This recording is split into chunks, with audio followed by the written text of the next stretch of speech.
તો ધજા પણ હોવાની.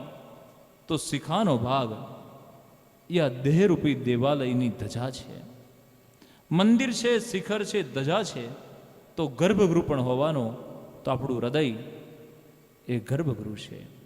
ભગવાન ગીતામાં અર્જુનને કહે છે, તત્ર તિષ્ઠતિ અર્જુન. અર્જુન, હું ત્યાં રહું છું અંગૂઠા જેટલા સ્વરૂપમાં. તો પરમાત્મા આપણી ભીતર છે પણ દેખાતો નથી. અને આજે આપણે એની સાથે તમારો સંબંધ બાંધવાનો છે. આપણી આંખ અને આપણા કાન, આ બેની વચ્ચે ફક્ત 6 જ આંગળીનું અંતર. આપણા આંખ અને કાનની વચ્ચે ફક્ત 6 જ આંગળીનું અંતર.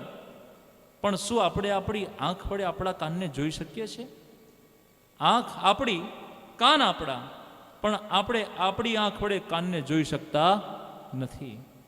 અને સામે જો કોઈ અરીસો આવે તો આપણે આપણી આંખ વડે આપણા કાનને જોઈ શકીએ. આ શ્રીમદ ભાગવત એ અરીસો છે.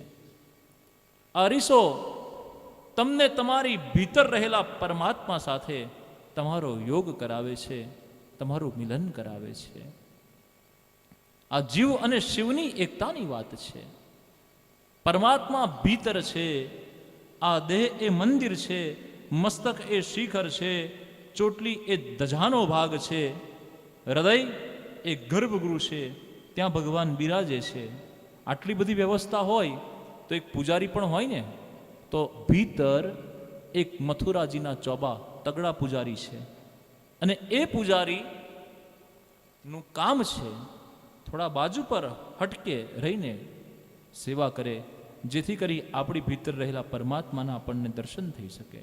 પણ આ તગડો પૂજારી એવો છે કે જે